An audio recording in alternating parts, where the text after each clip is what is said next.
Hello, my friend. Take a slow breath with me, let everything else fade for a moment, and settle in. Because today I want to share a story that still gives me chills every single time I tell it. It's about a little girl trapped in total darkness and complete silence, a child the world had almost given up on, until one single word cracked her prison wide open and changed everything. Imagine this, a 6-year-old girl who has never seen her mother smile. She has never heard her father's voice. She doesn't even know that words exist. She lives in a world without light, without sound, without any way to reach the people around her. Her name was Helen Keller. And for years, that silent, dark world turned her into a storm of frustration and rage. Helen was born in 1880 in a quiet little town in Alabama. At first, she was a bright, lively baby, smiling, babbling, taking her first steps like any other child. Then, when she was just 19 months old, a sudden, terrifying fever struck. The doctors didn't know exactly what it was, but it burned through her tiny body for days. She survived, but the illness stole her sight and her hearing. In one cruel moment, the world went completely black and silent. The little girl who had just started naming things lost everything. As months turned into years, Helen's isolation grew heavier.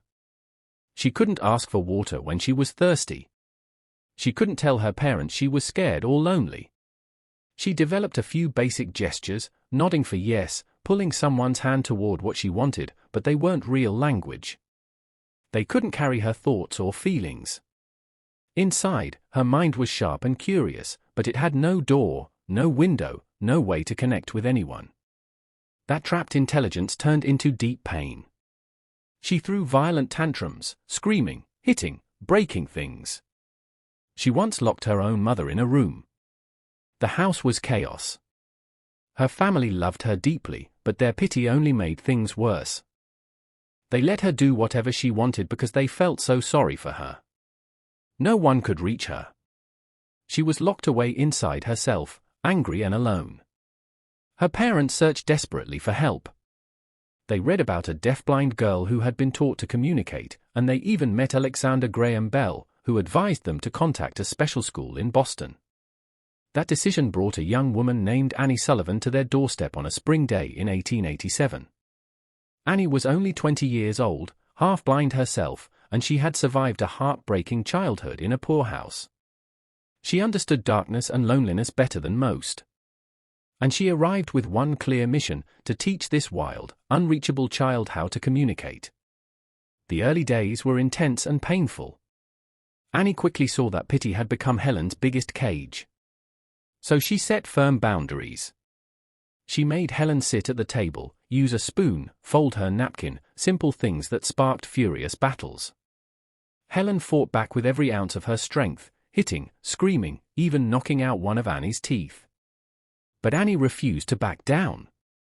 She matched Helen's stubbornness with her own. All the while, Annie was spelling words into Helen's hand using a manual alphabet, finger by finger. She spelled doll when Helen touched her doll, cake when she ate, water when she drank. Helen could feel the letters and even copy them, but she didn't understand. To her, it was just a meaningless game. Week after week, Annie kept going through exhaustion and doubt. It felt hopeless. Then came one ordinary morning that would echo through history. April 5, 1887. Annie took Helen out to the water pump in the garden. She placed one of Helen's hands under the cool stream of water flowing from the spout. With the other hand, Annie spelled water over and over again into her palm. Suddenly, something shifted. Helen froze. Her whole body went still. The mug she was holding dropped to the ground. In that exact instant, the connection sparked. She understood. The cool liquid rushing over her fingers had a name: water. And if this thing had a name, then everything did. The floodgates opened. Helen dropped to the ground, touching the earth, demanding its name. She pointed to the pump, to Annie, to everything around her. By the end of that single day, she had learned 30 new words. For the first time in years, she went to bed with peace in her heart. And she finally knew what to call the woman who had fought so hard for her: teacher. Stay with me, because that moment at the water pump was pure magic.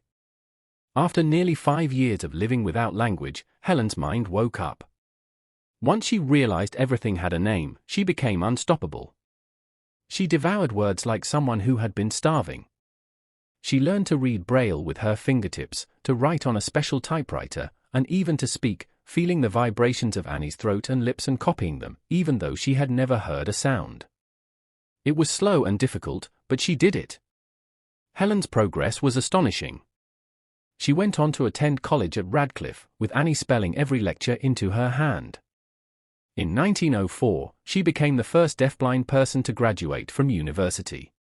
She wrote books, including her famous autobiography that touched millions.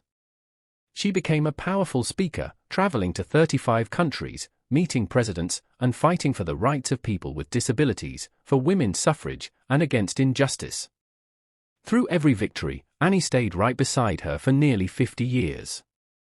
My friend, think about what they accomplished together. Helen lived a full, extraordinary life until she was 87. She helped change how the entire world sees human potential. And it all started with one word at a water pump. So here's what I want you to carry with you: no matter how dark or silent things feel, no matter how impossible the wall in front of you seems, there is always a key. It might come through struggle, through someone who refuses to give up on you, or through one small moment of understanding. Helen's story reminds us that resilience and discipline can unlock worlds we never imagined. Language, connection, purpose, they're all waiting on the other side of persistence. You know this feeling too, especially if you're learning something new right now. Every time a word clicks, every time a sentence suddenly makes sense, you're having your own water pump moment. The wall cracks. The world grows bigger. Keep going. Keep feeling your way forward. The best things in life are often felt with the heart. Tell me in the comments, my friend, which part of Helen's journey moved you the most? The lonely child in the dark, the breakthrough at the pump, or the teacher who never quit? I read every single one. There are so many more stories waiting here for you. Until next time, take care of yourself and never stop learning. I'll see you soon.